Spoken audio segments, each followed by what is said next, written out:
మీకు లేకపోతే ఏదోలా ఉంటుంది. కర్ణుడు సహజ కవచ కుండలాలతో పుట్టినట్టు అది అలవాటైపోయి శుక్లాంబరధరం విష్ణుం శశివర్ణం చతుర్భుజం ప్రసన్నవదనం ధ్యాయేత్ సర్వవిఘ్నోపశాంతయేత్. గురుర్బ్రహ్మ గురుర్విష్ణుః గురుర్దేవో మహేశ్వరః గురుస్సాక్షాత్ పరబ్రహ్మ తస్మై శ్రీగురవే నమః. వ్యాసాయ విష్ణురూపాయ వ్యాసరూపాయ విష్ణవే నమో వై బ్రహ్మనిధయే వాసిష్ఠాయ నమో నమః. కూజంతం రామ రామేతి మధురం మధురాక్షరం ఆరుహ్య కవితాశాఖాం వందే వాల్మీకికోకిలం.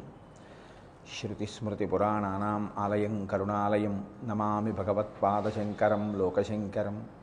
వాగర్ధావివ సంపృక్తౌ వాగర్ధప్రతిపత్తయే జగతః పితరౌ వందే పార్వతీ పరమేశ్వరౌ. సూక్తిం సమగ్రేతున స్వయమేవ లక్ష్మీః శ్రీరంగరాజమహిషీ మధురైకటాక్షైః. వైదగ్ధ్యవర్ణగుణగుంభనగౌరవైర్యాం కండూలకర్ణకుహరాः కవయోధయంతి. హైమోర్ధ్వపుండ్రమజహన్మకుటం సునాసం మందస్మితం మకరకుండలచారుగండం. బింబాధరం బహుళదీర్ఘకృపాకటాక్షం శ్రీవేంకటేశముఖమాత్మని సన్నిధత్తాం. మనోజవం మరుతతుల్యవేగం జితేంద్రియం బుద్ధిమతాం వరిష్టం. వాతాత్మజం వనరయూధముఖ్యం శ్రీరామదూతం శిరసా నమామి. ఆపదామపహర్తారం దాతారం సర్వసంపదాం లోకాభిరామం శ్రీరామం భూయో భూయో నమామ్యహం. హరి ఓం. పరమేశ్వర స్వరూపం సభకి నమస్కారం.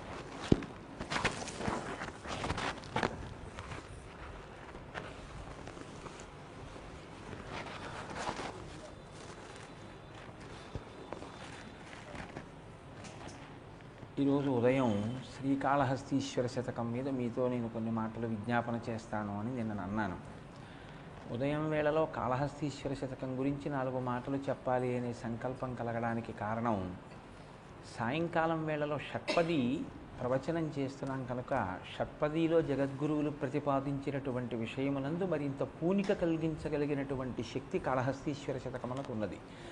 అందుకని అనుషంగికంగా ఇది షట్పదిని బాగా సమర్థిస్తుందని, 2 చేతులారంగ శివుని పూజింపడేని నోరు నొవ్వంగ హరికీర్తి నుడువడేని దయయు సత్యంబు లోనుగా తలపడేని కలుగనీటికి తల్లుల కడుపు చేటు అని కదా పోతన గారు. సాయంకాలం నోరారా హరిని కీర్తించవచ్చు, ఉదయం వేళలో పరమశివుణ్ణి స్తుతించవచ్చు. అందుకని కాళహస్తీశ్వర శతకాన్ని స్వీకరించడం జరిగింది. నేను ఈ మాట ఎందుకంటున్నానంటే, యథార్థానికి నన్ను సాయిబాబా గారు ఇది చెప్పు అని ఎన్నడూ అడగరు. నీ ఇష్టం, నీకేం వచ్చని నువ్వేమైనా అనుకుంటుంటే అది ఏమైనా చెప్పు, ధైర్యం ఉంటే అంటూ ఉంటారు. అందుకని సాయంకాలం వేళ షట్పది, ఉదయం వేళ కాళహస్తీశ్వర శతకం. శ్రీకాళహస్తి మీ అందరికీ పరిచయమైనటువంటి చాలా గొప్ప క్షేత్రం. అందున విశేషించి ఆంధ్రదేశంలో ఉన్నటువంటి క్షేత్రం. ఆ క్షేత్రానికి ఉన్నటువంటి పేరే కేవలము భక్తి కలిగినటువంటి 3 ప్రాణులకు ఈశ్వరుడు మోక్షం ఇచ్చినటువంటి కారణం చేత ఆ క్షేత్రం ఏర్పడింది. శ్రీ కాళము హస్తి, శ్రీకాళహస్తి.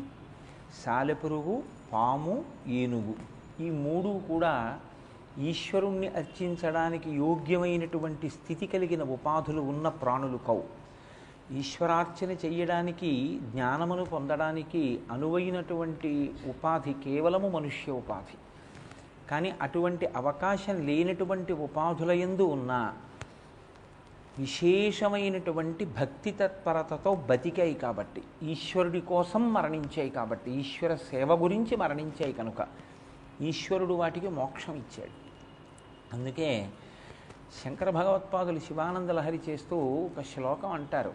ఆయన నరత్వం దేవత్వం నగవన మృగత్వం మశకత పశుత్వం కీటత్వం భవతు విహగత్వాది జననం సదాత్వత్పాదాబ్జ స్మరణ పరమానంద లహరీ విహారాసక్తం చేద్రూదయమిహ కింకేన వపుష అంటారు. నాకు ఉపాధి గురించి బెంగలేదు. ఏ ఉపాధి అయితే ఏమిటి? నరుడిగా ఉపాధిని పొంది ఈశ్వరుణ్ణి సేవించకుండా బ్రతికి మరణిస్తే దానివలన ఏమిటి కొత్తగా పొందిన ప్రయోజనం? నరుడిగా పుట్టి రాక్షసుడిగా జీవించి మరణించినటువంటి వాడికి నరుడిగా ఉపాధి పొందినటువంటి సౌభాగ్యం ఏమిటి? సాలెపురుగు, పాము, ఏనుగు చేసుకున్న తక్కువ ఏమిటి? ఒక పర్వతం భద్రాద్రి చేసుకున్న తక్కువ ఏమిటి? ఒక శేషాచలం చేసుకున్న తక్కువ ఏమిటి? ఒక సింహాచలం చేసుకున్న తక్కువ ఏమిటి? నరుడిగా పుట్టి ఒక్కనాడు దేవాలయానికి వెళ్ళని దానికి, ప్రదక్షిణ చెయ్యని దానికి, స్తోత్రం చెయ్యని దానికి, చేతులార ఈశ్వరుణ్ణి అర్చించని దానికి నరుడి యొక్క ఉపాధిని పొంది ప్రయోజనం ఏమిటి? శ్రీకాళహస్తి క్షేత్ర ప్రవేశం మనకి నరజన్మ యొక్క వైభవాన్ని నిజానికి జ్ఞాపకం చేస్తుంది. ఆ క్షేత్రం అనేక కోణములలో మహత్తరమైన క్షేత్రం. నేను ఈ మాట ఎందుకంటున్నానంటే, శ్రీకాళహస్తిలో అమ్మవారు అయ్యవారి పక్కన ఉండదు. అలాంటి క్షేత్రాలు రెండే ఉన్నాయి. దక్షిణమున మోక్షపురి అయినటువంటి కాంచీపురంలో ఏ శివాలయంలోనూ కూడా ప్రకటనంగా అమ్మవారు పక్కన ఉండదు. ఎన్ని శివాలయాలున్నా అందరి యొక్క శక్తి అయినటువంటి అమ్మవారు ఒక్క కామాక్షి దేవాలయమే. శ్రీ మహావిష్ణువు వరదరాజస్వామి వారికి ఊరిరిగింపు జరిగినా కామాక్షి అమ్మవారి చుట్టూ తిరగవలసిందే. శివాలయంలో ఊరిరిగింపు జరిగినా కామాక్షి అమ్మవారికి ప్రదక్షిణం చేయవలసిందే. ఆఖరికి మహమ్మదీయులు పీర్లు ఊరేగించినా కాంచీపురంలో కామాక్షి అమ్మవారి గుడికి ప్రదక్షిణంగా వెళ్ళవలసిందే. అక్కడ కామాక్షి అమ్మవారి యొక్క శక్తి వైభవం అటువంటిది. దక్షిణ దేశం మొత్తం మీద ఉన్న ఏకైక మోక్షపురి కాంచీపురి. అంత గొప్ప క్షేత్రం. కాళహస్తి క్షేత్రంలో మళ్ళీ పరమశివుడి పక్కన అమ్మవారు ఉండదు. పరమశివుడు పశ్చిమానికి చూస్తే అమ్మవారు తూర్పు చూస్తుంది. తూర్పు వికసనమునకు గుర్తు. వికసనమును అంటే ఉదయము, ఉదయించడం, సూర్యోదయం. తిక్కన గారు విరాట పర్వంలో చాలా అద్భుతంగా వర్ణిస్తారు. నీరజాకరములు నిష్టయ్యి చేసిన భవ్యత పంబు ఫలమనంగా దినసముఖాకి నందిత చక్రయుగ్మకంబుల యనురాగంపు బ్రూవనంగా హరిహర బ్రహ్మ మహానుభావంబులొక్కటింగాగరగిన గట్టియనగా అతుల వేదత్రయ లతికాచయము పెనుబొందన్ పుట్టెడు మూల కందమనగా అఖిల జగముల కందెరయగుచు జన సమాజ కరపుట హృదయ సరోజములకు ముకుళనంబును జృంభణంబును నర్చి భానుబింబంబు పూర్వాద్రిపై విలింగి అంటారు. మహానుభావుడు కవి బ్రహ్మ, గొప్ప తపస్వి, వేదాంగములు చదివినవారు. కాబట్టి ఆయన నోటి వెంట భానుస్థుతి అంత గొప్పగా పడింది. జన సమాజ కరపుట హృదయ సరోజములకు ముకుళనంబును జృంభణంబును నర్చి అంటారు. ఆ భానుబింబం ఉదయిస్తే సమస్త జగత్, లోకులందరూ, ప్రాణులు, ప్రత్యేకించి మనుష్యుల యొక్క చేతులు కలువ మొగ్గలు ముడుచుకున్నట్టుగా ముడుచుకుంటాయిట. ఎందుకని? మనందరం సూర్యబింబాన్ని చూడగానే ఇలా నమస్కారం చేస్తాం. చేతులు ముడుచుకుంటాయి. ఆ సూర్యబింబం ఉదయించగానే లోపల ఉండేటటువంటి హృదయ పద్మములు వికసనాన్ని పొందుతాయి. అందుకని అందరూ కందెరయగుచు కనురెప్ప పైకెత్తుతారు. ఇన్ని కోట్ల జీవుల యొక్క కనురెప్ప విచ్చుకునేటట్టు చేయగలిగి, చేతులనే తామర మొగ్గలు ముడుచుకునేటట్టు, లోపల ఉండేటటువంటి హృదయం అనేటటువంటి పద్మం వికసనం పొందేటట్టు చేయగలిగినదై భానుబింబంబు పూర్వాద్రిపై వెలింగే అంటారు. ఆ తూర్పు దిక్కు వికసనమునకు గుర్తు. అమ్మవారు అక్కడ జ్ఞాన ప్రసూనాంబ, ఆమె జ్ఞానమునిచ్చేటటువంటి తల్లి, హృదయ వికసనమునకు తోడ్పడుతుంది. అందుకని ఆమె తూర్పు చూస్తుంది. ఒక్కసారి శ్రీకాళహస్తి క్షేత్రానికి వచ్చి శివ అని అన్నావా, ప్రాణోత్క్రమణ సమయంలో ఊపిరి మీద కదా మనిషి యొక్క జీవనం ఆధారపడి ఉంటుంది. యావత్పవనో నివసతి దేహే తావత్ పృచ్చతి కుశలంగేహే గతవతి వాయో దేహాపాయే భార్యా బిభ్యతి తస్మిన్ కాయే అంటారు శంకరులు భజగోవిందంలో. ఊపిరి ఉన్నంతసేపే భవతి, బతికున్నాడు అంటారు. ఊపిరి వెళ్ళిపోయిందా, వెళ్ళిపోయాడని బయట పడుకోబెట్టేస్తారు. అటువంటి ఊపిరి మీదనే జీవనం ఆధారపడుతుంది. వాల్మీకి మహర్షి శ్రీరామాయణం చేస్తూ ఉత్తరాఖండలో అంటారు, వాయు ప్రాణ సుఖం వాయు. ఏదైనా మొదలు పెడితే ఇదే బాధ, ఎట్నుంచెటో వెళ్ళిపోతుంది. వాయు ప్రాణ సుఖం వాయు అంటారు. వాయువే ప్రాణము, వాయువే సుఖము. వాయువుని మించి సుఖం అన్న మాట ఏమి ఉండదు. ఊపిరి సరిగా అంది బయటికి వెడితేనే సుఖం. ఎన్నింట్లో ఉంటే మాత్రం ఎగోపిరో దిగోపిరో వస్తే సుఖమేమిటి? వేడిగా ఉండి గాలికపోతే సుఖమేమిటి? ఎన్నున్నా సుఖమేమి ఉండదు. వాయువే సుఖము అంటారు. అటువంటి వాయువు మనకి ప్రాణమును నిర్ణయం చేస్తుంది. అక్కడ ఉన్నది వాయులింగం. ప్రాణోత్క్రమణం అంటే చిట్ట చివరి ఊపిరి విడిచిపెట్టడం, లేదా చిట్ట చివరిసారి ఊపిరి పీల్చడం. మృత్యువు ఎక్కడుంటుంది అని అడిగారు. తీసిన ఊపిరికి విడిచే ఊపిరికి మధ్యలో ఉంటుంది. పీల్చాడు, వదలలేదు, ఏమైనట్టు? చచ్చిపోయాడు. వదిలాడు, పీల్చలేదు, ఏమైనట్టు? చనిపోయినట్టు. కాబట్టి భార్య కన్నా, బిడ్డల కన్నా, అందరికన్నా చాలా దగ్గరగా ఉండేది ఏదంటే ముక్కు చివరే కూర్చుని ఉంటుంది మృత్యువు. పీలిస్తే వదలకపోవచ్చు, వదిలితే పీల్చకపోవచ్చు, రెండిటి మధ్యలో మృత్యు ఉంటుంది. కాబట్టి ఆ ఊపిరి ఆధారం, ఆ ఊపిరి వాక్కుగా మారుతుంది. ఇది మీరు చాలా జాగ్రత్తగా జ్ఞాపకం పెట్టుకోవలసినటువంటి విషయం. నేను ఇప్పుడు మాట్లాడుతున్నాను అంటే నాలో ఉన్నటువంటి వాయువే వాక్కుగా మారుతుంది. మూలాధార చక్రం దగ్గర నుంచి కదిలినటువంటి వాయువు పైకి వచ్చి అది నా యొక్క భావన వాక్కుగా మారుతున్నప్పుడు నా నోటిలో ఉన్నటువంటి వాయువుని నా నాలుక అనేక చోట్ల నొక్కితే సొట్టలు పడి వర్ణములై, అక్షరములు పదములై, పదములు వాక్యములై, వాక్యములు నా నోటి నుంచి పైకొస్తే నాలో ఉన్న భావజాలము వాక్యములై ఆకాశ గుణకమై శబ్దరూపంగా ప్రకాశిస్తే మీ చెవులలోంచి లోపలికి వెళ్ళి నాలో ఉన్న భావం మీలోకి అందుతుంది. అంది సభాభ్య సభాపతిభ్యశ్చ వో నమో నమో అంటుంది రుద్రం. అందుకే సభాపతి సభ ఒక్కటైపోతాయి. ఒక్కటై రెండుగా ఉన్నవి ఒక్కటవడం శివస్వరూపం. కాబట్టి చిట్ట చివర ఊపిరి విడిచిపెట్టేటప్పుడు నా అంత నేను చెప్పలేనటువంటి భగవన్నామం అప్పుడు జ్ఞాపకం రాదు. ఎందుకు రాదు అంటే బ్రతికియున్నన్నాళ్ళు నీ భజన తప్పను కాని మరణకాలమునందు మరతునేమో ఆ వేళ యమదూతల అగ్రహంబున వచ్చి ప్రాణముల్ పెకలించి పట్టునప్పుడు కపవాత పైత్యముల్ కప్పగా శ్రమచేత కంపముద్భవమంది కష్టపడుచు నారాయణాయంచు నా జిహ్వతో నిన్ను పిలుతునో శ్రమచేత పిలువలేను నాటికిపుడి నీ నామస్మరణ చేతు చివినిడవయ్య భూషణ వికాస శ్రీధర్మపుర నివాస తుష్ట సంహార నరసింహ దురితదూర అంటాడు నరసింహ శతక కర్త.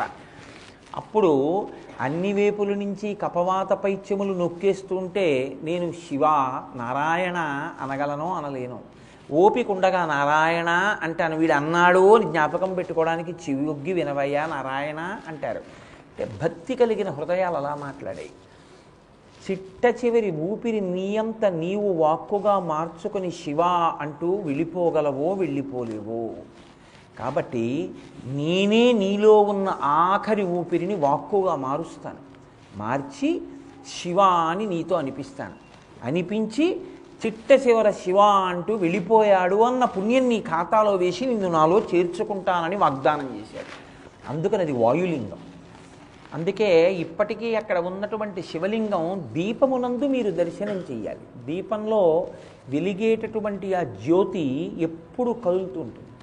గాలి వేస్తోందా లేదా అన్నది కాదు, అదే వాయులింగం అంటే. వాయులింగ దర్శనము అంటే మిమ్మల్ని శివలింగం చూడడం మంచిదే, కానీ దీపపు ప్రమిదలో కదులుతూ ఉంటుంది ఎప్పుడు ఒక దీపం. ఆ కదులుతున్న దీపాన్ని చూస్తే వాయులింగ దర్శనం చేసినట్టు. శ్రీకాళహస్తి శివలింగానికి ఒక ప్రఖ్యాతి ఉంది. నవగ్రహ కవచం కట్టుకుంటాడు అక్కడ ఉన్నటువంటి శివుడు. నవగ్రహ కవచం కట్టుకున్నాడంటే నవగ్రహములు ఆయనకు ఒక కవచం, ఆయనకు ఆభరణం అవి. అటువంటి నవగ్రహములు కూడా శివభక్తి కలిగినటువంటి వాడిని ఏమీ చెయ్యలేవు. ఎందుకంటే ఏదో ఫలితం ఇవ్వాలి కాబట్టి చాలా తక్కువ స్థాయిలో ఫలితం ఇచ్చి వెళ్ళిపోవాలి తప్ప శివానుగ్రహం కలిగిన వాణ్ణి, శివభక్తి తత్పరుడైన వాణ్ణి చెనకడం గ్రహాలకు కూడా సాధ్యం కాదు. నవగ్రహ కవచం కట్టుకుని ఉంటాడు. ఆయన్ని ముట్టుకుని అభిషేకం చెయ్యరు, ముట్టుకోకుండానే అభిషేకం. కాంచీపురంలో స్వామికి నీటితో అభిషేకం లేదు, పృథివీలింగం కనుక అక్కడ కేవలంగా పునుగు నూనెతోటే అభిషేకం. అలాగే శ్రీకాళహస్తిలో స్వామిని ముట్టుకుని అభిషేకం చేయరు, ముట్టుకోకుండానే అభిషేకం. పొరపాటున ఒకనొకప్పుడు ఒక అర్చకుడి వేలు తగిలితే ఆ చిటికిన వేలు బంగారం అయింది అని. కాబట్టి శ్రీకాళహస్తి అంత ప్రఖ్యాతమైన క్షేత్రం. పశ్చిమాన్ని శివుడు చూస్తాడు, తూర్పుని జ్ఞానప్రసూనాంబ చూస్తుంది, దక్షిణాన్ని దక్షిణామూర్తి చూస్తారు. అద్భుతమైనటువంటి దక్షిణామూర్తి. మీరు లోపలికి వెడుతుంటే ఎదురుగుండా కనపడతారు స్వామి. ఉత్తరాన్ని పాతాళ గణపతి ఉంటారు. పాతాళ గణపతి అంటే మూలాధార చక్రంలో ఉండేటటువంటి గణపతి అని. కిందకి దిగితే దర్శనమిస్తారు. శ్రీకాళహస్తి ఒక్కచోటే ఇంత వైభవం మీకు కనపడుతుంది. 4 దిక్కుల శివ కుటుంబంలో 4 చూస్తూ ఉంటారు.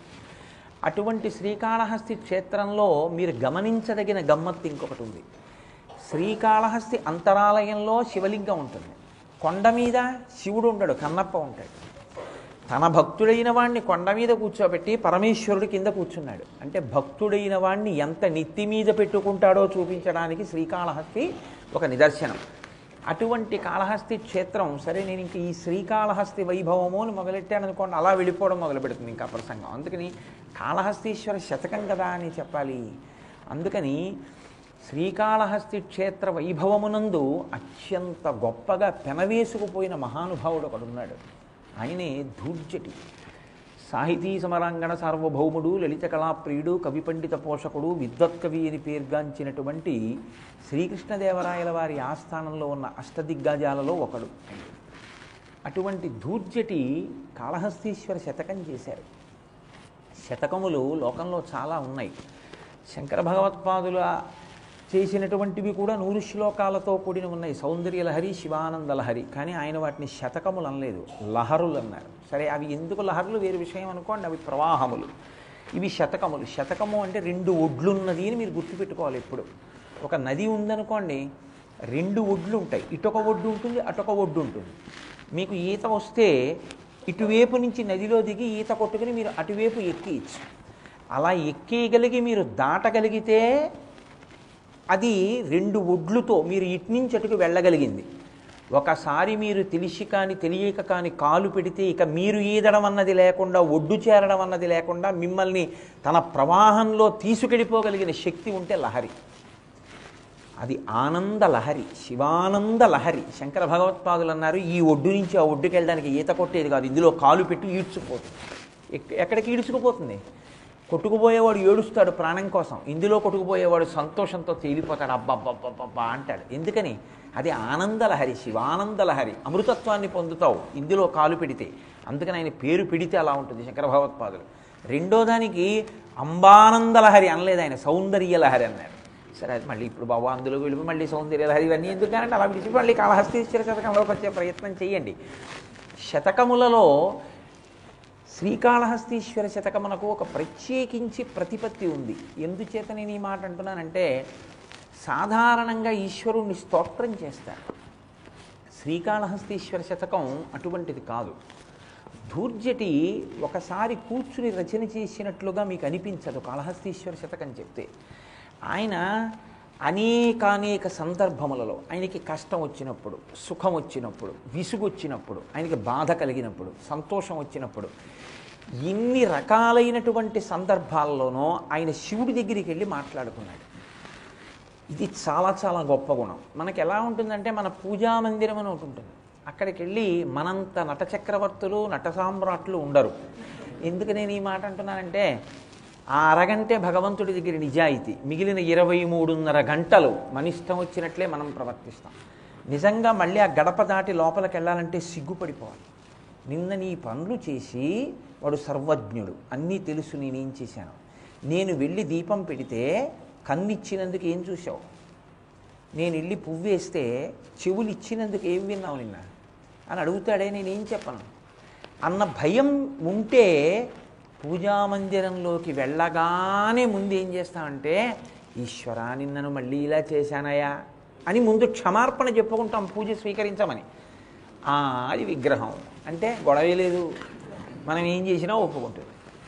అది విగ్రహము అన్న భావన చేత విగ్రహమే కాదు, ఈశ్వరుడు అన్న భావన ఉంటే ప్రవర్తన దిద్దబడుతుంది. అమ్మో ఎలా పెడతాను మళ్ళీ ఆయన దగ్గరికి, రేపు ఆయన ముఖం చూడగలనా, రేపు ఆయన దగ్గరికి వెళ్ళి పూజ చేయగలనా, ఆ భయం ఉందనుకోండి, మీరు ఇవాళ తప్పు చేయలేరు. ఇవాళ తప్పు చేశారనుకోండి, ఈశ్వరుడి దగ్గరికి వెళ్ళి చెప్పకుండా ఉండలేరు.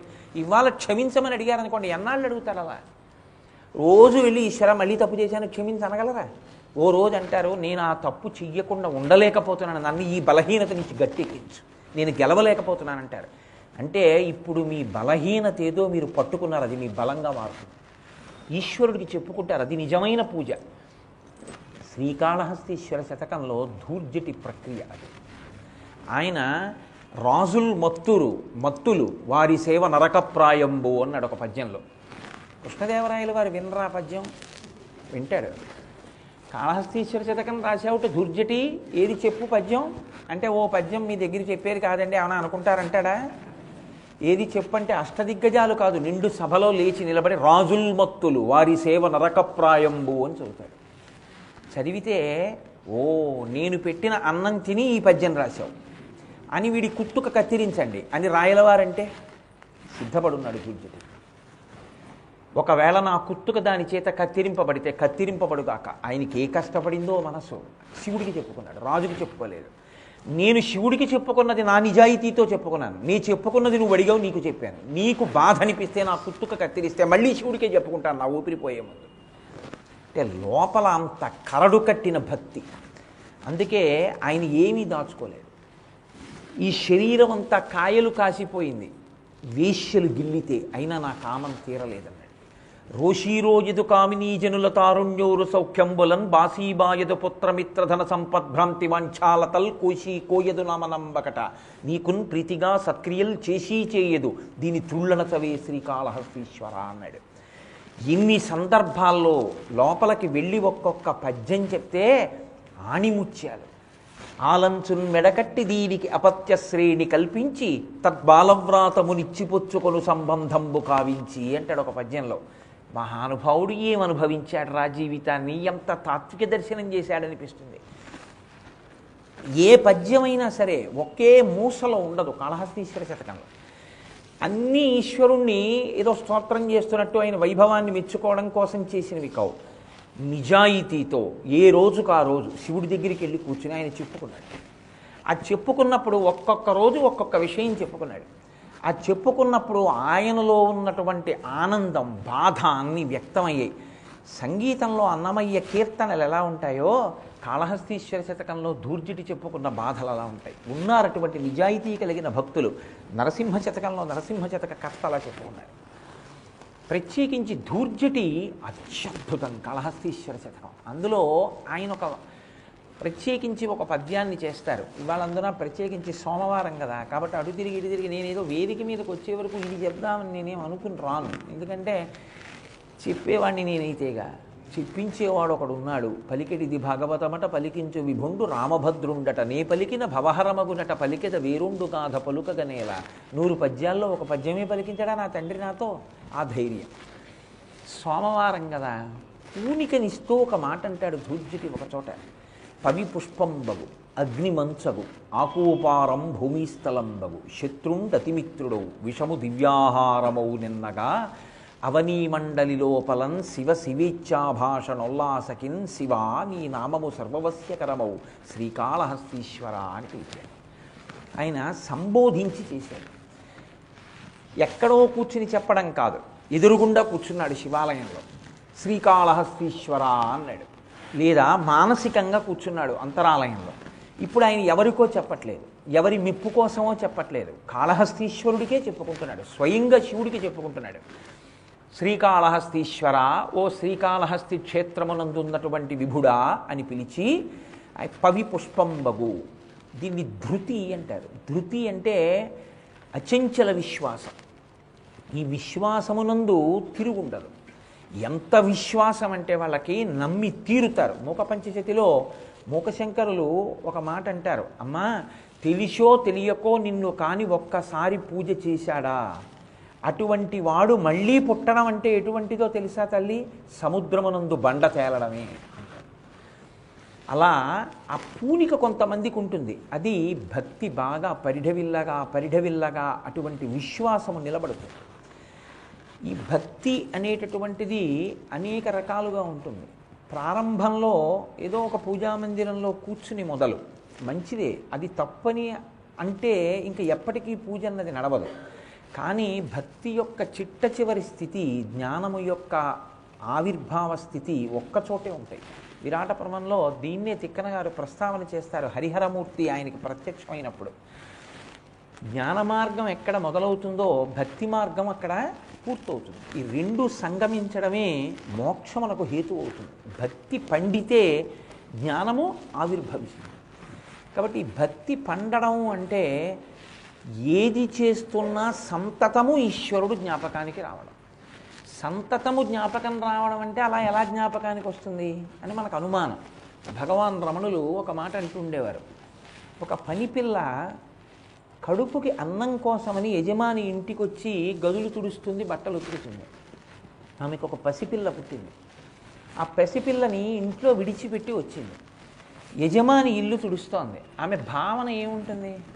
పిల్ల ఏడిచిందో ఏమో, పిల్లకి పాలు పట్టాలి, ఈయన సరిగ్గా చూశారో, ఎవరితోన్నా మాట్లాడుతూ కూర్చున్నారో, ఏ చీమో నా పిల్ల చెవులోకి వెళ్ళిపోలేదు కదా, అది గుక్క పట్టి ఏడవట్లేదు కదా, ఇక్కడ తుడుస్తుంటుంది, పిల్లని ఆలోచిస్తుంటుంది, గబగబా ఉతికేస్తుంది. ఆ యజమానురాలు ఈమె చంటి పిల్ల తల్లి అన్న విషయాన్ని మరిచిపోయి ఒక్కసారి నువ్వు కొంచెం ఆ చీర ఆరేసి వెళ్ళిపో అంటే గబగబా ఆరేసేస్తుంది. ఆరేసి అమ్మగారు నేను వెళ్ళొస్తానని ఇలా కూర్చేస్తాను. అలా కాదు, కొంచెం నువ్వు ఇవాళ ఏం చేస్తావంటే ఏదో ఇంటికి ఆ గదిలో ఒకసారి బూజులు అవి దులిపేసి కాస్త తడిగుడ్డ పెట్టు అంటే అమ్మగారు సాయంకాలం 1 గంట ముందు వచ్చి చేస్తాను. ఏ పిల్లకి పాలిచ్చే వేళ అయిపోయిందండి, ఏడుస్తుంది. యజమానురాలు తల్లేగా, అయ్యయ్యో మర్చిపోయాను సుమా, వెళ్ళు. ఏమి నీ పిల్ల మీద నీకు ప్రేమ ఉంటే యజమాని ఇంట పని చేస్తున్నా నీ పిల్ల నీ స్మరణలను విడిచిపెట్టనట్టు ఏ పని చేస్తే ఈశ్వరుడు నీ స్మరణలను విడిచిపెట్టాలి నీకు భక్తి ఉంటే? పానీయంబులు త్రాగుచున్ కుడుచుచున్ భాషించుచున్ హాసలీలా నిద్రాదులు చేయుచున్ తిరుగుచున్ లక్షించుచున్ సంతత శ్రీనారాయణ పాద పద్మజుగళీ చింతామృతాస్వాద సంధానుండై మరచన్ సురారిసుతుడే తద్విశ్యమున్ భూవరా అంటారు పోతన గారు భాగవతంలో ప్రహ్లాదుడి గురించి చెప్తూ. ఏది చేస్తున్నా ఆయన అసలు విశ్వాన్ని మరిచిపోయాడు, విశ్వనాథుణ్ణి జ్ఞాపకంలో ఉంచుకున్నాడు. నీకు భక్తి ఉంటే ఏది చేస్తున్నా ఆయనే జ్ఞాపకానికి వస్తుంటాడు. ఆ జ్ఞాపకములలో ఆయన సంతతము కదులుతుంటే దానికి భక్తి అని పేరు. అన్నమాచార్యులు వారు కీర్తన చేశారు. ఆయన అలా నడిచి వెళ్ళిపోతుంటే సాలెవాడు చీర నేస్తున్నాడు. ఆ చీర నేస్తున్నప్పుడు ఆ కండె కదలడం, ఆ దారాలు పేంచడం, అందులో ఆయనకి ఈ సృష్టి చేస్తున్నటువంటి ఈశ్వరుడు జ్ఞాపకానికి వచ్చాడు. జ్ఞాపకానికి వచ్చి ఆ రంగురంగుల చీరలల్లే నేతబేహారి అంటూ ఆయన కీర్తన చేశారు. అది స్మరణ. ఎప్పుడూ భక్తితో నిండిపోయిన గుండె ఈశ్వరుడు లోపల పట్టితే ఇంకసలు వాక్కు లేక ఆగిపోతుంది. అది నిజమైన పూజ. ఈ మాట అంటే నాకు విషయం జ్ఞాపకానికి వస్తాను. అన్నమాచార్య స్వామి వారే ఓ చోట ఓ మాట అంటారు, షోడశ కళానిధికి షోడశోపచారములు జాడతోడనిచ్చలును సమర్పయామి అంటారు. నేను షోడశోపచారం చేయనా? ఇక్కడ అక్కడ అని లేకుండా అంతటా నిండిపోయిన వాడికి ఆవాహన ఏమిటి? కొత్తగా ఏమని పిలవను? సూర్యచంద్రులు కన్నులున్నవాడికి దీపం ఏమని పెట్టను అని ఆయన నిండిపోయినటువంటి తత్వాన్ని చెప్తారు అన్నమాచార్యుల వారు. వస్త్రోద్ధూత విధౌ సహస్రకరత పుష్పార్చని విష్ణుత అని శంకరాచార్యులు వారు అంటారు శివానంద లహరిలో. ఆ భావనే అన్నమాచార్యులు వారు తీసుకున్నారు. భక్తితో నిండిపోయిన గుండె పూజ కూడా చెయ్యలేకలా ఆగిపోతుంది, కానీ దాన్నే పూజగా ఈశ్వరుడు స్వీకరిస్తాడు. అంతటి భక్తి తత్పరత కలిగినటువంటి వ్యక్తులకి పంచభూతములు కూడా తన స్వభావమును మరిచిపోతాయంటున్నారు ఇవాళ ధూర్జటి. ఆ భక్తి నీకుంటే ఎంత రక్షించగలదో, లోకంలో ఇది పరమ సత్యమని నువ్వు దేన్ని ఉదాహరణ చెప్తావో అది కూడా నీ యందు అలా ప్రవర్తించలేదు. నేను ఈ మాట అన్నప్పుడు కొంచెం ఉదాహరణ చెప్తే మీరు పట్టుకుంటారు. అగ్ని అని నేను అన్నాను అనుకోండి, వేడిగా ఉంటుంది. అంతేగాని అగ్ని అంటే అబ్బా చాలా చల్లగా ఉంటుందండి అని ఎవరైనా అంటారా? ఎవరు అనరు. అగ్ని అంటే వేడిగా ఉంటుంది అంతే. విషం తినండి అన్నాను అనుకోండి, నీ మోహం చచ్చిపోతారు. విషం తిన్నా బతుకుతారు, అగ్నిని ముట్టుకున్నా చల్లగా ఉంటుంది. ఎవరికి? ధూర్జటి అంటున్నాడు, పవి పుష్పంబగు అగ్ని మంచగు ఆకూపారం భూమిస్థలంబగు శత్రుండతిమిత్రుడౌ విషము దివ్యాహారమౌ నిన్నగా అవనీమండలి లోపలం శివ శివేచ్ఛాభాషణోల్లాసకిన్ శివ నీ నామము సర్వవస్యకరమౌ శ్రీకాళహస్తీశ్వర. శివ అందులో 3 మాటలు వేశారు. గమ్మత్తు ఏంటంటే శంకర భగవత్పాదులు చేశారు. శంకరాచార్యుల వారి ప్రభావం ధూర్జటి మీద చాలా ఎక్కువ ఉంటుంది. ఆయన భజ గోవిందం భజ గోవిందం గోవిందం భజ మూఢమతే సంప్రాప్తే సన్నిహితే కాలే నహి నహి రక్షతి డుక్రుంకరణే అంటారు. 3 మాటలు గోవిందా గోవిందా గోవిందా అన్నారు ఆ శ్లోకంలో. 3 మాటలు అంటే సత్యం. ఏదైనా మా ఆవిడ మెడలో నేను 3 ముళ్ళు వేశానంటే సత్యం. నిన్ను నేను ధర్మేచ అర్థేచ కామేచ నా ధర్మపత్నిగా స్వీకరిస్తున్నాను అని. అలాగే 3 మాటలు ఆచమనం చేశాను అంటే స్థూల సూక్ష్మ కారణదేహముల యందున్న తాపముల నివారణను నేను కోరుకున్నానని గుర్తు. 3 మాటలు ఏదైనా అన్నాను అంటే అది సత్యం. శాంతి శాంతి శాంతి అన్నానంటే శాంతి కోరుకున్నానని గుర్తు. సత్యమును ఆవిష్కరించడానికి 3 మార్లు అంటాం మనం ఏదైనా సనాతన ధర్మంలో. ఈ పద్యంలో కాళహస్తీశ్వర అని సంబోధనని మీరు పక్కన పెడితే 3 మాటలు శివనామం పడిపోయింది. అంటే ఇందులో ప్రతిపాదన చేసినటువంటి విషయం పరమసత్యం. ఏమిటా ప్రతిపాదన? శివ శివేచ్ఛాభాషణోల్లాసకిన్ శివ నీ నామము సర్వవస్యకరమవు. 3 మాటలు శివనామం పడింది. ఇప్పుడు అప్పుడు అని కాదు, ఎప్పుడూ శివనామం అవసరమే. ఎందుకని? ఈశ్వర ఇలా జరగాలని నేను అనుకుంటాను, కానీ అలా జరుగుతుందని ఎక్కడుంది? నిన్ననేగా మీకు చెప్పా, ఈశ్వరుడు ఉన్నాడు, దురితమును దృష్టిలో పెట్టుకుని ఫలితం ఇస్తాడు. అలా జరగకూడదు, అంతా సుఖంగానే ఉండాలి, సంతోషంగా ఉండాలనుకుంటే ఎవరు దాన్ని అలా ఉంచగలిగిన వాడు? ఈశ్వరుడే. కాబట్టి సంతతము శివనామము కావాలి నీకు. శివ నీ నామము సర్వవస్యకరమవు శ్రీకాళహస్తీశ్వర. పొద్దున్న చేద్దాం, సాయంకాలం చేద్దాం, మధ్యాహ్నం కాదు, ఎప్పుడూ నీ నామం కావాలి. బతికున్నన్నాళ్ళు కావాలి, ఊపిరున్నన్నాళ్ళు కావాలి. ఈశ్వర ఎందుకు కావాలి? నీ నామం ఎంత గొప్పదో తెలుసా? ఈ పని చేసి పెడుతుంది, ఆ పని చేసి పెడుతుంది, ఇలా ఉద్ధరిస్తుంది, అలా ఉద్ధరిస్తుంది. ఈ మాటలు నేను చెప్పను శివ. అది ఏం చేయగలదో తెలుసా? పవి పుష్పంబగు. వజ్రాయుధం పువ్వు అవుతుందయా. శివనామాన్ని నమ్ముకున్న వాడికి, శివభక్తి కలిగినటువంటి వాడికి వజ్రము పువ్వుగా మారుతుంది. వజ్రము చాలా కఠినతరము. వజ్రం వజ్రైన భిన్నయేత్ అని కదా. వజ్రము చేతనే బద్దలవుతుంది తప్ప ఇంకొక దాంతో బద్దలవదు. అంత కఠినమైనటువంటి వజ్రము ఆయుధముగా స్వీకరించినటువంటి వాడు ఇంద్రుడు. ఇంద్రశక్తిని వజ్రంలో పెట్టి ఎవరినైనా కొట్టారనుకోండి, వాడు పడిపోవలసిందే, నిహతుడైపోతాడు. కానీ ధూర్జటి ఒక చిత్రమైన ప్రతిపాదన చేశారు. పవి పుష్పంబగు.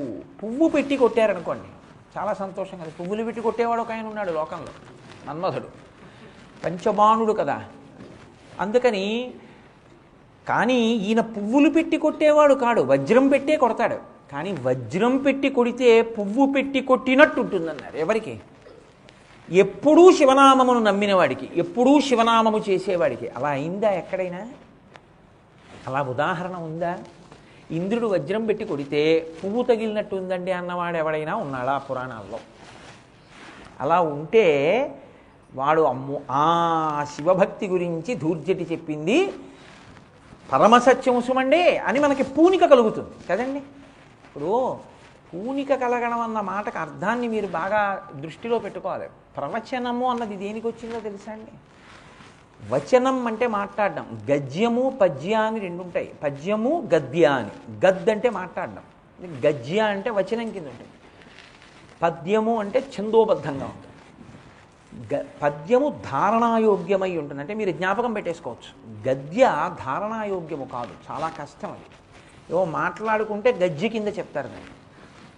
ఇప్పుడు గద్య నోటితో చెప్పినటువంటిది ఏదుందో అది మీరు గద్య కింద స్వీకరిస్తే, పద్యము ఛందోబద్ధము అని స్వీకరిస్తే పద్య గద్యములతో కూడి పురాణములన్నీ ఉంటాయి. ప్రవచనము అంటే, వచనము అంటే వాక్కు, మాట్లాడడం. ఆ పద్యం చదివి పద్యానికి తాత్పర్యం నేను చెప్పాను అనుకోండి, దాన్ని వచనము చెప్పారంటారు. అంటే అందులో ఉన్న భావార్థాన్ని మీకు నేను చెప్పడం తాత్పర్యాన్ని కాదు. అలా కాకుండా ప్రకృష్ట వచనం, మీకు బాగా పాదుకునేటట్టు ఊంచుకునేటట్టు చెప్పే ప్రయత్నం చేశారనుకోండి, ప్రవచనం చేశారంట. ఇది ఎలా ఉంటుందంటే రాటపాతాడంటారు. మీరు ఎప్పుడన్నా చూశారో లేదో? రాటపాతారండి అంటారు. రాటపాతాడంటే ఏదో ఇలా గొయ్యి తీసేసి ఒక కర్ర పెట్టేసి అలా ఇసుక పెట్టేసి వెళ్ళిపోరు, ఆ పందిరి పడిపోతుంది. గొయ్యి తీసి అందులో అడుగున 4 రాళ్ళు వేస్తాడు. ఇప్పుడు ఒక కర్ర నిలబెడతాడు, అందులో మట్టి పోస్తాడు, 4 రాళ్ళు తెచ్చి చుట్టూ వేస్తాడు, గుణపాన్ని వెనక్కి తిప్పి రాళ్ళు బాగా గుచ్చుకునేట్టు చేస్తాడు. ఇప్పుడు అది గట్టిగా ఉంది ఆ రాట. నమ్మడు.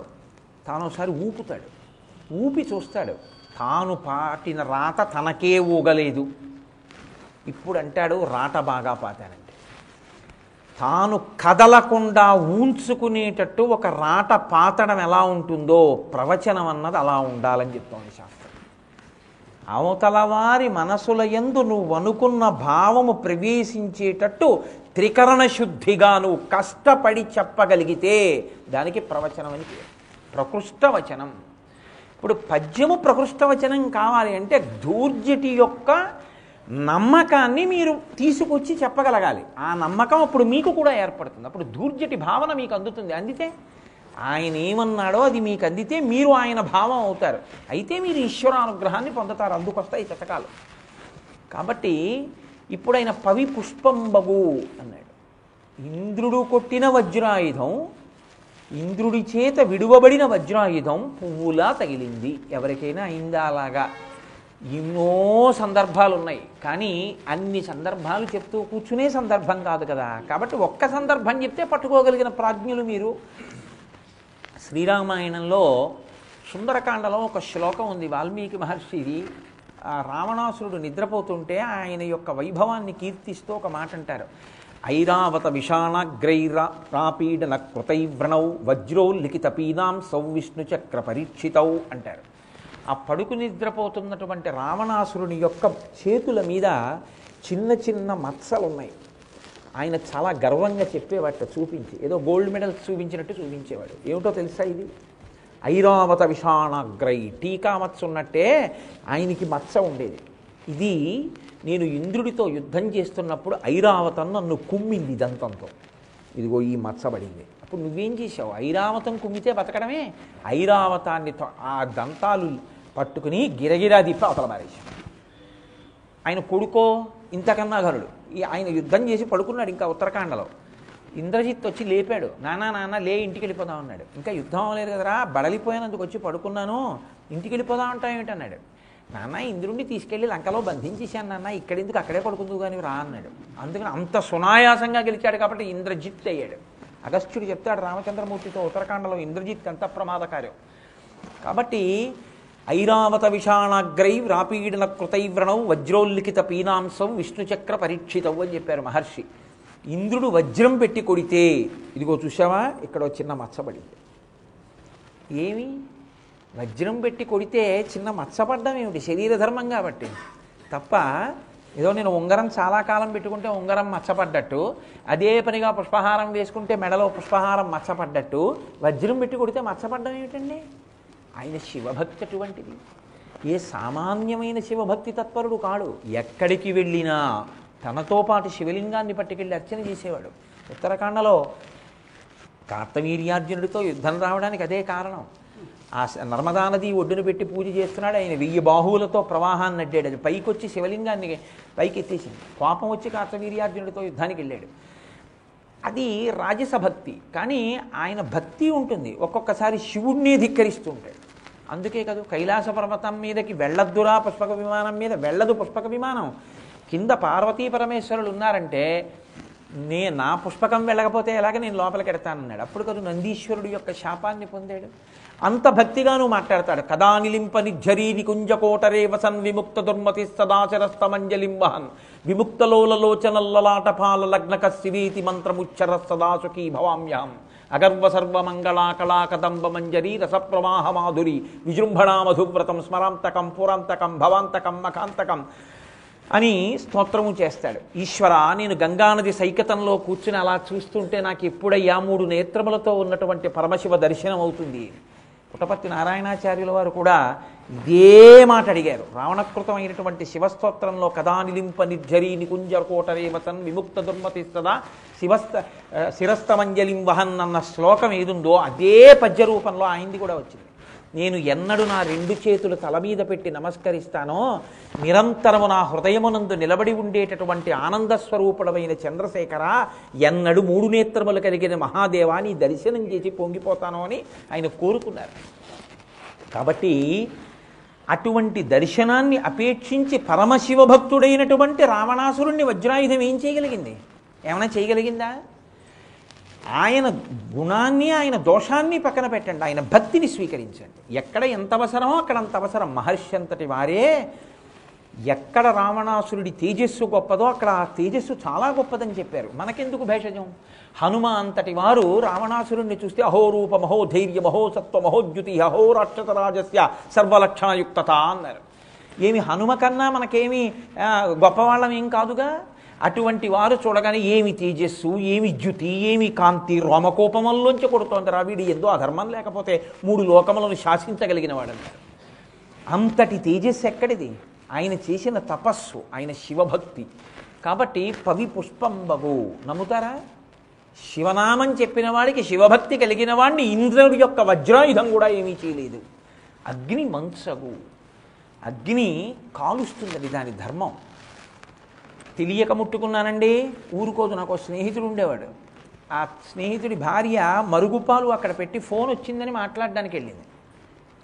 ఆవిడ ఫోన్ ఎత్తింది, ఎవరో ముఖ్యమైన వాళ్ళు మాట్లాడుతున్నారు, పొంగిపోతూ ఆవిడ ఫోన్ మాట్లాడుకుంటూ, దిక్కుమాల సెల్ ఫోన్ పురాణ ప్రవచనంలో కూడా అదే కదా, అందుకని ఆ సెల్ ఫోన్ పట్టుకుని ఆవిడ ఏదో ఆ బాల్కనీలోకి వెళ్ళి పొంగిపోతూ మాట్లాడుతోంది. పిల్లాడికి ఆకలేసింది, వాడు పాక్కుంటూ వచ్చి ఆ పాలు తాగి ఇచ్చనుకుని ఆ మరుగుపాలు అమ్మ చల్లారడానికి ఫ్యాన్ కింద పెట్టిన వాటిని తాగుదామని ఇలా అన్నాడు. అవి ఒలికిపోయి కిందకు వచ్చేసి ఆ పిల్లవాడు చతికిలు పడిపోయాడు, వాడి పృష్ఠభాగం అంతా కాలి బొబ్బలెక్కిపోయాడు. ఆ తర్వాత ఏదో హాస్పిటల్కి తీసుకెళ్ళాం, వేరు గొడవ అనుకోండి. కానీ నేను ఎందుకు ఈ మాట చెప్పానంటే, పసిపిల్లవాడు ఆకలితో ఉన్నాడు, వాడికి ఏం తెలుసు పాపం, పాలగిన్నె దగ్గరికి వచ్చాడు, వాడిని కాల్చడమా అని ఊరుకుంటుందా? పాలల్లో ఉన్న అగ్ని ఊరుకోదు. తెలిసి ముట్టుకున్నా తెలియక ముట్టుకున్నా కాల్చడం అగ్నికి ధర్మం, కాల్చేస్తుందంతే. దూర్జిట్ అంటున్నారు, కాల్చదయా నిన్ను పవి పుష్పంబగు అగ్ని మంచగు. అగ్ని మంచు అవుతుంది, చల్లగా ఉంటుంది అగ్నిహోత్రం. ఎవరికి? శివ భాషణోల్లాసకిన్ శివా నీ నామము సర్వవస్యకరమౌ. అగ్నిహోత్రము చల్లబడిపోతుందయా శివుడి యొక్క విషయంలో. శివనామం శివభక్తి ఎవరికి ఉందో అటువంటి వారిని అగ్ని కూడా చెనకదు, నన్ను నమ్ము అంటున్నారు. ఉందా సందర్భం? అలా ఎక్కడైనా ఉందా? ఇది కదూ, రాటపాతాలి కదా నేను అంటే. ఒకటి కాదు, ఎన్ని సందర్భాలు. మీరు దాన్ని ధ్యానం అంటారు. ఒక పద్యాన్ని పూనికతో ఏరుకోవడంలో, అందులోంచి ఆణిముత్యాలు ఏరుకోవడంలో మీరు ధ్యానం చేయవలసి ఉంటుంది. భక్త నందనార్ అని మీ అందరికీ తెలుసున్నటువంటి మహానుభావుడే ఆయన. ఆ భక్త నందనార్ ఎక్కడో ఒక చిన్న కుగ్రామంలో పుట్టాడు. అందరిలా శివాలయ ప్రవేశం చేసి అంతరాలయం దాకా వెళ్ళడానికి కూడా అర్హత ఆ రోజులలో కృప చేయబడనటువంటి స్థితిలో జన్మించినటువంటి వాడు. తిరుప్పంగూర్ని ద్రవిడ దేశంలో ఒక శివాలయం. ఆయన లోపలికి వెడితే నంది దాటి వెళ్ళకూడదన్నారు. నంది దగ్గర నిలబడి చూస్తే శివలింగం కనపడ్డాడు. ఆయన నంది ఈశ్వరుడి వెనక నుంచి ప్రార్థన చేశాడు. ఈశ్వరా, నీ దర్శనం కోసం వచ్చాను, పెద్ద నంది, నువ్వు కనపట్టలేదు, నన్ను ఇది దాటి వెళ్ళనివ్వరు, నాకు ఎలా దర్శనం అవుతుందని అడిగాడు. ఆయన ఆక్రోశాన్ని విన్నాడు శివుడు. ఎక్కడా నంది శివుణ్ణే చూస్తాడు. శివుడు అన్నాడు, నంది పక్కకెళ్ళు, నందనారు నన్ను చూడాలన్నాడు. నంది పక్కకి వెళ్ళిపోయాడు. శివలింగం నందనార్కి దర్శనమైంది. ఇప్పటికీ తిరుప్పంగూరులో శివలింగానికి ఎదురుగుండా నంది ఉండదు, పక్కకి వెళ్ళిపోయాడు. అటువంటి నందనార్ యజమానిని అడిగాడు, నేను వెళ్ళి చిదంబరంలో నటరాజ దర్శనం చేస్తానని. ఆయన అన్నాడు, వీడికి వెర్రి ఎక్కువైంది, నటరాజ దర్శనం వీడికి ఏమిటి అని. ఇవాళ రాత్రి నువ్వు పొలాన్ని, ఏం తక్కువ, కొన్ని వందల ఎకరాల పొలాన్ని దున్నేసి నీరు పెట్టి విత్తనాలు పెట్టి పంట పండించి కోసి ధాన్యం ఆరబోసి బస్తాలకెత్తి బండికి కట్టి ఇంటికి తెచ్చిపెట్టి తెల్లవారుధామున చిదంబరం వెళ్ళిపో అన్నాడు. ఆయనకి ఏం వినపడిందంటే చిదంబరం వెళ్ళిపోవటే వినపడింది. పరమ సంతోషంతో అలాగే అన్నాడు. పొలానికి వెళ్ళి చూశాడు, కొన్ని వందల ఎకరాల పొలం. ఒక రాత్రిలో ఏం దున్నుతాడు? శివా, నా బ్రతికింతే అనుకున్నాడు. నీ దర్శనం కాని నా జన్మ ఎందుకని ఏడ్చి ఏడ్చి స్పృహ తప్పిపోయాడు. ఆయన చెయ్యలేక శివుడు తలుచుకుంటే బస్తాలు వెళ్ళిపోవా? కాదు. ఒక భక్తుడి పూనికకి ఈశ్వరుడు ఎంత లొంగిపోతాడో చూపించాలనుకున్నాడు. దెబ్బలు తిన్నాడు కదండి పాండురంగడిగా. మహానుభావుడు దెబ్బలు తినలా. ఇప్పటికీ ఏడుకొండలవాడు అనంతాచార్యుల వారు కొట్టినటువంటి గుణపం దెబ్బకి గంధపు ముద్ద పెట్టుకుని ఏడుకొండల మీద నిలబడలా. కాబట్టి పరమశివుడే కైలాస పర్వతం మించి దిగొచ్చాడు. ఆయన పాద స్పర్శకి పుడమి తల్లి పులకించిపోయి ఉంటుంది. ఆ పంచె తీసి పైకి కట్టాడు. పరమేశ్వరుడు అంటే ఏదో తెలియక ఆషామాషిగా ఉంటాడు. ఆయన ఏం పెద్ద అందం అనుకుంటుంటారు. మీరు ఎప్పుడైనా శివమహాపురాణం కానీ లింగపురాణం కానీ చదివితే గంగా చ యమునా చైవ విధత్త స్మరుచామరే సూర్యచంద్రౌ చ నేత్రే అని ఆయన సచ్చిదానంద రూపం ఎలా ఉంటుందో అసలు వర్ణిస్తారు. ఘృతరీతి ఘనీభూతం సచ్చిదానంద విగ్రహం అంటారు లింగపురాణంలో పరమశివుడి గురించి. నీతి ముద్ద ఎలా ఉంటుందో అలా ఆయనని మించిన అందగాడు లోకంలో ఇంకోటి ఉంటాడు. ధూర్జటి ఒక చోట దిప్పి పొడుస్తాడు. ఏదో రోజున వీలైతే ఆ పద్యాన్ని చెప్తాను. కాబట్టి వన్నే ఏనుగుతోలు దుప్పటము బువ్వా కాలకూటంబు చేగిన్నే బ్రహ్మకపాలముగ్రమగు భోగే కంఠహారంబు నిన్నీలాగున నుండియున్ తెలిసియున్ నీపాదమూలంబునన్ చేర్చెన్ నారాయణుడిట్లు మానసమునన్ శ్రీకాళహస్తీశ్వర అని అడిగాడు ఒక చోట. వీలైతే ఆ పద్యాన్ని ఎక్కడైనా చెప్తాను అవకాశం కుదిరితే. కాబట్టి ఇప్పుడు నందనార్ స్పృహ తప్పి పడిపోయాడు. పరమశివుడు వచ్చి నాగలి పట్టుకున్నాడు, పార్వతీదేవి నీళ్లు తోడింది, ప్రమదగణాలు గణపతి సుబ్రహ్మణ్యుడు వీళ్ళందరూ గబగబా పొలంలో విత్తనాలు చల్లారు. ఎంతలో పంట పండాలి? శివానుగ్రహం, శివ సంకల్పమస్తు. పంట పండిందంతే. రాజనాల ధాన్యం పండింది. గబగబా కోసేశారు, బస్తాలు తీసుకెళ్లారు, ఇంట్లో పెట్టేసేశారు, నందనార్ని లేపారు. అంతా అయిపోయింది, చిదంబరం వెళ్ళిపో అన్నారు. పరమానందాన్ని పొందాడు, యజమానిని సెలవడిగాడు. యజమాని ఆశ్చర్యపోయాడు. వీడు రా భక్తుడంటే నేనా భక్తుడిని అనుకున్నాడు, సంతోషించాడు, బయలుదేరాడు, చిదంబరం వెళ్ళాడు. కానీ చిదంబరం ఆలయంలోకి ఆయన్ని రానివ్వలేదు. రానివ్వలేక నీవు అగ్నిశుద్ధి పొందితే లోపలికి రావచ్చని బయట పెద్ద అగ్నిహోత్రాన్ని వెలిగించి నువ్వు అందులో ప్రవేశించు, శుద్ధి అయిన తర్వాత లోపలికి వెళ్ళొచ్చు అన్నారు. నటరాజస్వామిని తలుచుకుని నమస్కారం చేసి అగ్నిహోత్రంలోకి ప్రవేశించాడు. నేను ఏ సీతాగ్ని ప్రవేశమో చెప్పాను అనుకోండి, ఇది నేను విన్నదే కదండి అంటారు. మన కన్నుల ముందు ఈ మధ్యకాలంలో జరిగినటువంటి సన్నివేశం. నందనార్ అగ్నిహోత్రంలో ప్రవేశిస్తే అగ్ని కీలలు తడితో కూడుకున్నటువంటి మంచు బిందువులతో కూడుకున్నటువంటి, శంకరులు అంటారు దృశాద్రాఘీయస్యాదరదళిత నీలోత్పల రుచ అంటారు.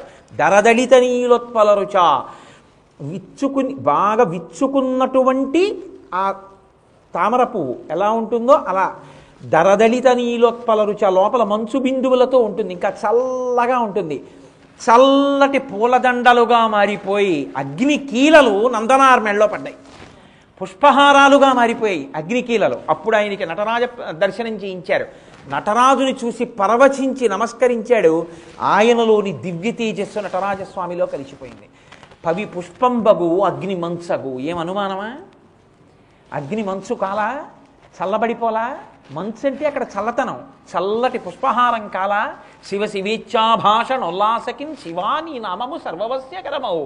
శివనామం నమ్ముకున్నవాడు అటువంటి స్థితిని పొందలా? కాదు కాదు. మహాభారతంలో ద్రోణపర్వంలో ఒక ఆశ్చర్యకరమైన సందర్భాన్ని ఒకదాన్ని చెప్తారు వ్యాసమహర్షి. అశ్వత్థామ శివాంశ సంభూతుడు, రుద్రాంశ సంభూతుడు. ఆయన ఆగ్నేయాస్త్రాన్ని విడిచిపెట్టాడు. ఆ ఆగ్నేయాస్త్రం ఇంతకుముందు ఎవరినైనా కాల్చేసింది. ఇప్పుడు ఆ ఆగ్నేయాస్త్రం నరనారాయణులైనటువంటి కృష్ణార్జునుల మీద విడిచిపెట్టాడు. అర్జునుడు ఒక్క నవ్వు నవ్వి కృష్ణ పరమాత్మ బోధ చేస్తే బ్రహ్మాస్త్రాన్ని ప్రయోగించి ఆగ్నేయాస్త్రాన్ని దాంట్లోకి ఇమర్చేశాడు. ఇప్పుడు అది వాళ్ళని ఏం చేయలేకపోయింది. సిగ్గుపడిపోయిన అశ్వత్థామ యుద్ధభూమిని విడిచిపెట్టి నేలచూపులు చూసుకుంటూ వెళ్ళిపోతున్నాడు. ఇంతమందిని కాల్చింది ఆగ్నేయాస్త్రం, కృష్ణార్జునులను చెనకలేకపోయింది. కాబట్టి నాకు దివ్యాస్త్ర సంపత్తి లేదు, నేను అర్జునుడితో యుద్ధం చేయడం ఏమిటని బాధతో తల వంచుకుని వెళ్ళిపోతున్నాడు. ఆకాశంలోంచి నల్లటి మబ్బు వచ్చినట్టుగా అనిపించింది. ఏమిటని పైకి చూశాడు. నల్లటి రంగు కలిగినటువంటి వ్యాస భగవానుడు పైనుంచి కిందకి దిగాడు.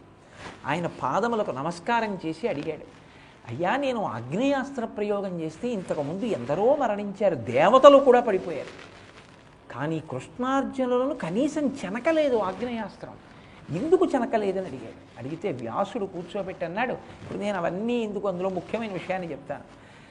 మూలంలో ఆయన అంటాడు, సర్వభూత భవం జ్ఞాత్వా లింగమర్చతి య ప్రభోహో తస్మిన్ వ్యధికాం ప్రీతిం కరోతి వృషభధ్వజ. నాయన నువ్వు శివభక్తుడవే, వాళ్ళు శివభక్తులే, కానీ నీవు వేసిన ఆగ్నేయాస్త్రం కృష్ణార్జునుల్ని చెనకలేదు. ఎందుకు చెనకలేదో తెలుసా? సాకార రూపాన్ని ఉపాసన చేసేవాడి కన్నా శివస్వరూపాన్ని ఉపాసన చేసేవాడు ఇంకో మెట్టు పైన ఉంటాడు. శివస్వరూపంలో శివుడి యొక్క సాకారాన్ని ఉపాసన చేసిన వాడి కన్నా లింగోపాసన చేసిన వాడు పతాక స్థాయిలో నిలబడతాడు. వాళ్ళిద్దరూ లింగోపాసన చేసిన వాళ్ళు, వాళ్ళిద్దరూ శివలింగాన్ని అర్చిస్తారు. ప్రతిరోజు శివలింగానికి అభిషేకం చేస్తారు వాళ్ళిద్దరూ. నీవో పృథివితో ప్రతిరోజు శివస్వరూపాన్ని ఏర్పాటు చేస్తావు, శివుడి బొమ్మ పెట్టుకుని పూజ చేస్తావు. నీవు శివసాకార రూప పూజ, వాళ్ళు శివలింగ పూజ. నీకన్నా ఒక మెట్టు పైన ఉంది వాళ్ళ ఉపాసన బలం. ఉపాసన బలం ఒక మెట్టు పైన ఉన్నవాడిని ఉపాసన బలంలో ఒక మెట్టు కింద ఉన్నవాడు చెనకలేడు. కాబట్టి నీ అస్త్రాలు వాళ్ళని చెనకవు. అది అస్త్రమైన వాళ్ళ ఉపాసన బలం జీర్ణించేస్తుంది, వాళ్ళ బుద్ధికి ఇంకొక అస్త్రాన్ని ప్రచోదనం చేస్తుంది. కాబట్టి లింగోపాసకుడైనటువంటి వారి జోలికి నువ్వు వెళ్ళలేవు. కాబట్టి నువ్వు వాళ్ళ జోలికి వెళ్ళవద్దు అని ఆనాడు వ్యాస భగవానుడు ద్రోణపర్వంలో చెప్తాడు. కావాలంటే మీరు ఇంటికి వెళ్ళి చూడండి, కోటేశ్వరరావు అబద్ధాలు చెప్పారనుకుంటే. కాబట్టి ధూర్జటి రామాయణ భారత భాగవతాలు వేదాలు ఔపాసన పట్టిన మహానుభావుడు. కాబట్టే ఆయన అంత ధృతితో అంటున్నాడు. పరమశివుడు మహానుభావుడు అండి, ఆయనకి కావలసింది భక్తి ఉపాసన. అది చేసిన వాడిని ఆయన అలా అనుగ్రహిస్తాడు. ఇప్పటికీ మీరు కాంచీపురం వెడితే కైలాసనాథర్ దేవాలయం ఒక దేవాలయం ఉంది. ఇసుకతోటి రాళ్లతోటి కట్టారు ఆ దేవాలయం. అత్యద్భుతమైన దేవాలయం. అక్కడ 16 పట్టల శివలింగం ఉంటుంది లోపల. అంతరాలయంలో ఒక గుహలాంటి దాంట్లోంచి దూరి వస్తారు. అలా కానీ వెళ్ళి వస్తే ఇంకా అమ్మ కడుపులోకి వెళ్ళరు అని. అదే ఆఖరి జన్మ. అంత గొప్ప క్షేత్రం అది. ఆ క్షేత్రం చాలా ఆశ్చర్యకరమైన స్థితిలో వచ్చింది. అక్కడ తొండమండలాన్నంతటినీ కూడా పరిపాలన చేస్తూ ఉండేవాడు ఒక ఆయన. కాడవర్కోన్నని ఆ రాజుగారి పేరు. ఆ రాజుగారు ఒకప్పుడు ఒక గొప్ప శివాలయాన్ని నిర్మించాడు. అదే కైలాసనాథ దేవాలయం. దానికి కుంభాభిషేకానికి ముహూర్తం పెట్టుకుని ఆలయంలో కూర్చుని పురమాయిస్తున్నాడు. అన్నీ పురమాయించాడు. రాత్రి వెళ్ళి పడుకున్నాడు. పరమశివుడు కల్లోకి వచ్చాడు. అందరినీ పిలిచావా కుంభాభిషేకానికి అన్నాడు. పిలిచానన్నాడు. నాకు రావడం కుదరదేమనుకోకన్నా. అదేమిటన్నాడు ఆయన. అంటే ఇదే సమయానికి తిరుయిండ్లపూర్ అని ఇక్కడికి దగ్గరలోనే నీ రాజ్యంలోనే ఒక ఊరుంది. అందులో పూసలార్ అని ఒక బ్రాహ్మణుడు ఉన్నాడు. ఆయన కూడా గుడి కట్టాడు. ఆయన కుంభాభిషేక ముహూర్తం పెట్టాడు. చాలా భక్తితత్పరుడు. నేను అక్కడికి వెళ్ళాలి కుంభాభిషేకానికి, అందుకని ఇక్కడికి రావడం కుదరదు, ముహూర్తం మార్చుకోని. ఆయనకి తెలివి వచ్చింది. ఆశ్చర్యపోయి నా రాజ్యంలో ఇంకొకరు కూడా శివాలయం కట్టారా, కుంభాభిషేకమా, నాకు తెలియకుండా అని ఆయన ఆ తిరుగిండ్ల ఊరు వెళ్ళాడు రాజు మారువేషంలో. వెళ్ళి ఆ గ్రామంలో ఉన్న వాళ్ళని అడిగాడు. ఇక్కడ ఎవరో బ్రాహ్మణుడు ఇల్లు పెద్ద శివాలయం కట్టాట, ఎవరు పూసలారన్న బ్రాహ్మణుడు అంటే వాళ్ళు అన్నారు అతనికి మతి చెడిపోయింది. అతను ఎప్పుడు భ్రాంతిలో ఉంటాడు, ఏదో మాట్లాడుతూ ఉంటాడు. అదిగో అదే ఇల్లు, అరుగు మీద కూర్చుని ఏదో చేస్తూ ఉంటాడు. ఇప్పుడు వెళ్ళి మాట్లాడండి అన్నారు. శివాలయం కట్టడం లేదు, ఏమీ లేదు అలా అనేవాడు ఒకప్పుడు. శివాలయం ఏం కడతాడైనా అన్నారు. ఈ రాజు నమ్మలేదు. పూసలార్ దగ్గరికి వెళ్ళి అడిగాడు. ఆయన ధ్యానంలో ఉన్నాడు. ధ్యానంలోంచి బయటికి వచ్చాక అడిగాడు, మీ శివాలయం అయిపోయిందా అని. ఎల్లుండే కుంభాభిషేకం అన్నాడు. ఏది శివాలయం అన్నాడు. నీకు కనపడదులే అన్నాడు. అదేమన్నాడు అంటే శివుడు నాతో ఎవరికీ కనపడని గుడి కట్టించాడు అన్నాడు. అది ఎలా కట్టారు మీరు అన్నాడు. నేను శివాలయం కడదామని ఈ గ్రామంలో ప్రతి ఇంటికి వెళ్ళి ద్రవ్యం అడిగాను. నీ మోహన్ నువ్వేం కడతామని ఎవరు ఇవ్వలేదు. నాకు బాధ కలిగి నేను ప్రతిరోజు గుడి అరుగు మీద కూర్చుని ధ్యానం చేశాను. ఈ దేశంలో ఎక్కడెక్కడ గొప్ప గొప్ప శిల్పులు ఉన్నారో వాళ్ళందరినీ మనసా ఆహ్వానం చేశాను. ఎక్కడెక్కడ గొప్ప గొప్ప రాళ్ళు ఉన్నాయో వాటిని నదుల్లోంచి తీసుకొచ్చాను. ఇలా నేను కొన్ని సంవత్సరముల నుంచి శిల్పాలు చెక్కించాను. రోజు ధ్యానం, రోజు తయారు చేయించడమే. ఆఖరికి ఇక్కడ కట్టాను దేవాలయం, లోపల కట్టాను. ఎంత గొప్ప దేవాలయం నీకేం కనపడుతుంది. ఆ దేవాలయానికి ఎల్లుండి ముహూర్తం బాగుంది, కుంభాభిషేకానికి ముహూర్తం పెట్టి శంకరుణ్ణి ప్రార్థన చేశాను కైలాసానికి వెళ్ళి. ఆయన వచ్చి కూర్చుంటానన్నాడు. ఎల్లుండే కుంభాభిషేకం. ఆయన కాళ్ళ మీద పడిపోయాడు. కాళ్ళ మీద పడి, మహానుభావ మీ భక్తి నాకు అర్థమైంది. నేను కట్టినది చాలా గొప్ప గుడి, కానీ ఈశ్వరుడు రానన్నాడు. మీ కుంభాభిషేకం అవ్వాలన్నాడు. అంటే నాకు అర్థమైంది. మీరు లోపల ఎటువంటి గుడిని కోరారో అటువంటి గుడిని కట్టించి మీతో కుంభాభిషేకం చేయించాక నేను కట్టిన గుడికి కుంభాభిషేకం చేస్తానన్నాడు. అని గుడి కట్టించాడు పూసలార్తో. మీరు ఇప్పటికీ అక్కడికి వెడితే కైలాసనాథర్ దేవాలయం చూస్తే కాంచీపురంలో పొంగిపోతారు. అలా ఉంటుంది. ఎంత గొప్ప దేవాలయమో నిజంగా. అక్కడే మీరు కొంచెం జాగ్రత్తగా అర్చకులను అడిగితే మీకు పక్కనున్నటువంటి గది తలుపులు తీసి చూపించి నీరాజనం ఇస్తారు. ఊర్ధ్వతాండవమూర్తి, ఈ కాలు అంత పైకెత్తుతాడు ఆకాశం వరకు. ఊర్ధ్వతాండవమూర్తి అయి ఉంటే అమ్మవారు సిగ్గుపడిపోయి నిలబడి పక్కన శివుడికి నమస్కరిస్తున్న మూర్తి ఉంటుంది. అత్యద్భుతం. పార్వతీ పరమేశ్వరులకు పోటీ వచ్చింది.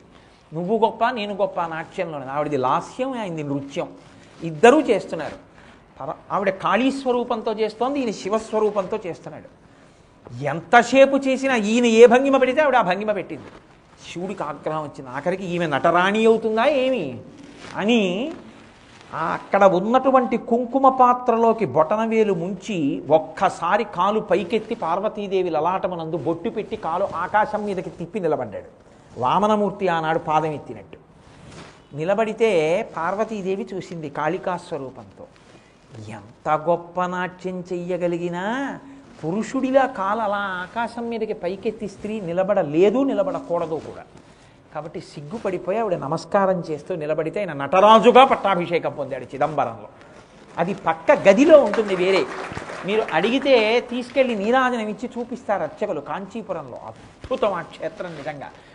కాళికాదేవి ఆయనతో పోటీ పడ్డప్పుడు కోపంతో నాట్యం చేస్తూ ఒకలా ఉంటాడు, గడ్డం వరకు నీరాజనం ఇస్తే రుద్రమూర్తిగా ఉంటాడు ఆ నాట్యంలో. ఇక్కడి వరకే మీరు నీరాజనం చూస్తే కోపంగా ఉంటుంది, మీకే భయం వేస్తుంది. ఆయన నాట్యంలో గెలిచిన ఊర్ధ్వతాండవమూర్తిగా మోకాలు కనపడేటట్టు నీరాజనం పైకెత్తితే నటరాజుగా తాను గెలిచినప్పుడు పరమానందంతో నవ్వుతూ ఉంటుంది, అదే ముఖం. 2 చోట్లకి నీరాజనం కదిపితే 2 రకాలుగా కనపడుతుంది శివస్వరూపం. అంత గొప్ప మూర్తి కాంచీపురంలో ఉంది ఆయన కట్టినటువంటి గుడి. అంతటి ప్రసన్నుడు కాబట్టి అగ్ని మంచగు. అగ్ని ఎందుకు మంచవదండి? అయిపోతుంది అంతే. శివానుగ్రహం ఉంటే ఎవడు శివుణ్ణి నమ్మాడో, ఎవడు శివనామాన్ని నమ్మాడో వాడికి అటువంటి అనుగ్రహం కలుగుతుంది. కాబట్టి ద్రోణపర్వంలో ఉపాసన బలం ఉన్నటువంటి నరనారాయణులైన కృష్ణార్జునుల మీద ఆగ్నేయాస్త్రం పనిచెయ్యదు అని వ్యాసభగవానుడు నిర్ధారించి చెప్పాడు. ఇంతటి ఉపాసన బలం ఉన్నవాడు కాబట్టే అర్జునుడు శివానుగ్రహం చిట్ట చివరికి పాండవ వంశమే నశించిపోతుంటే వంశాన్ని నిలబెట్టింది.